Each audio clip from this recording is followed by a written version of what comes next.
নমস্কার বন্ধুরা, আজ অন্যরকম একটি রেসিপি নিয়ে এলাম আপনাদের জন্য। আশা করি খুব ভালো লাগবে। সকাল থেকে খুব বৃষ্টি হচ্ছে, ছেলে স্কুল থেকে এসে বিড়াল নিয়ে খেলতে বসে গেল। তারপর তার খেলতে খেলতে খুব খিদে পেয়ে গেল। আমাকে বলল, মা আমাকে ক্যালস চকো করে দাও। ক্যালস চকোটা বানিয়ে দিতে ও বাটি নিয়ে খেতে বসে গেল। আর মুখে কি হাসি দেখুন। আপনার হাতে যদি টাইম কম থাকে তো ফাটাফাট করে ফেলুন এই রেসিপিটা। প্রথমে মাছগুলি ধুয়ে নুন হলুদ মাখিয়ে ভেজে নেব। তারপর ওই তেলেই ভেজে নেব ফুলকপি আর আলু। ফুলকপির আলুটি নুন হলুদ দিয়ে একটু ঢাকা দিয়ে রেখে দেবো। তারপর একটি পেস্ট তৈরি করব। যেহেতু হাতে একটা বাটিতে নেব জিঞ্জার গার্লিক পেস্ট, নুন, হলুদ, জিরে গুঁড়ো আর লঙ্কা গুঁড়ো। তারপর কড়াতে তেল দিয়ে গোটা জিরে ফোড়ন দেবো। তারপর ওই তেলে দেবো টমেটোগুলো নুন দিয়ে ভালো করে নাড়াচাড়া করে ভেজে নেব।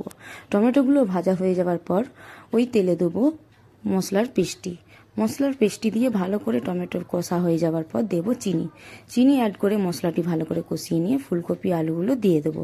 ফুলকপি আলুগুলো মশলার সাথে কষানো হয়ে গেলে পরিমাণ মতো জল দিয়ে মাছগুলো দিয়ে ঝোলটা ফুটিয়ে নেব। হাতে সময় যেহেতু কম, তাই প্রেসার কুকারে 2টো সিটি মেরে নামিয়ে নিলেই রেডি এই ঝোলটি। কম সময়ে বাটাবাটি ছাড়াই এই সুন্দর রেসিপিটি কেমন লাগলো অবশ্যই জানাবেন, এবং না ভালো লাগলে তাও জানাবেন। তাই আপনাদের হাতে সময় না থাকলে এই ঝোলটি অবশ্যই করে খাবেন। আশা করি ভালো লাগবে। তো আবার আসবো অন্য কোনো ভিডিও নিয়ে।